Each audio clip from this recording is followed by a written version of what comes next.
Carlos Sainz said his penalty at the Australian Grand Prix was the most unfair he's ever seen. But was it?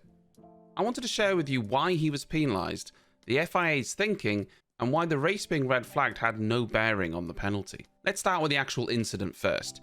Forget for a minute that the race is going to be restarted. Let's just assume that Carlos Sainz and Fernando Alonso came together and it was the only incident that happened. Let's look at it in isolation. This is what the FIA had to say on the matter when they released their findings. Now, I won't read it all out to you, but they essentially said that Carlos Sainz was entirely to blame and that car 14 Alonso was significantly ahead of car 55 at the first corner, and they believed there was a sufficient gap for Sainz and that he could have taken steps to avoid the collision but didn't. They actually note as well that they took into account it was a first lap incident, because on a whole they tend to be more lenient with first lap incidents as all the cars jockey for position.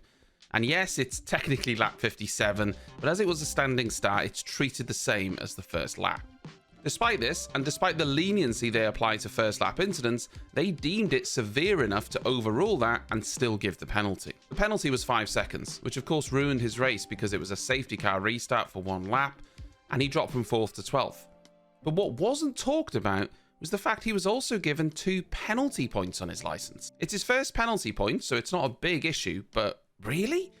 The FIA and the stewards need to stop dishing out penalty points like they're smarties. Penalty points are for drivers doing dangerous and severe actions. It's meant as a deterrent for drivers that are repeatedly breaking the rules, and this was not that. It was a simple coming together, and that happens in racing, and it was penalised with a time penalty. The fact they felt the need to award him penalty points is absurd to me, and if the rules dictate that they need to award penalty points, then they need to be changed. So were they right to award the penalty? Well, by the letter of their own law, probably yes. If you watch the onboard from Sainz, he does come down the inside and arguably carries a bit too much speed as he's fighting Gasly on the outside. He clips the back wheel of Alonso and round he goes. I don't think there's much debate that Carlos Sainz is to blame. Alonso is thinking about the switchback on Hamilton though. You can see he's just edged to the right of Hamilton. So he wasn't on the absolute outside of the track, but he also doesn't have to be. He has the right of way, if you like, because he's the car in front. If this was on any other lap in the race and these two cars came together, you would expect to see a 5-second penalty. Whether we like it or not, that is the rules that the FIA have to adhere to. So, before we move on, why wasn't the incident with Logan Sargeant reviewed? It kind of got lost in all the confusion, but Logan Sargeant slammed into the back of Nick de Vries and pushed him into the gravel, and both cars ended up out of the race. You could say, well, obviously he can't get a 5-second penalty, he's out of the race. But when a driver does do something wrong and it puts another driver out of the race or there's a collision, it's normally reviewed so that they can be punished afterwards. That never happened. Why wasn't he given 2 penalty points? I don't want to see him be penalised, to be clear, but he came storming into the back of Nick de Vries and seemingly just got away with it. The 2 Alpine cars came together as well. Gasly, he went off the track, came back on and just drifted across, slammed into Ocon, and they both went into the wall. Neither were penalised. I get the feeling that Alpine want to make sure that Ocon made no fuss about it because it was both of their cars and no other team was involved, and Gasly's only 2 points away from a race ban. The stewarding needs to be fair across the board, and I'm not sure it was. I would argue the Gasly one perhaps was even worse. So the penalty for the incident is fair. But why was it even applied?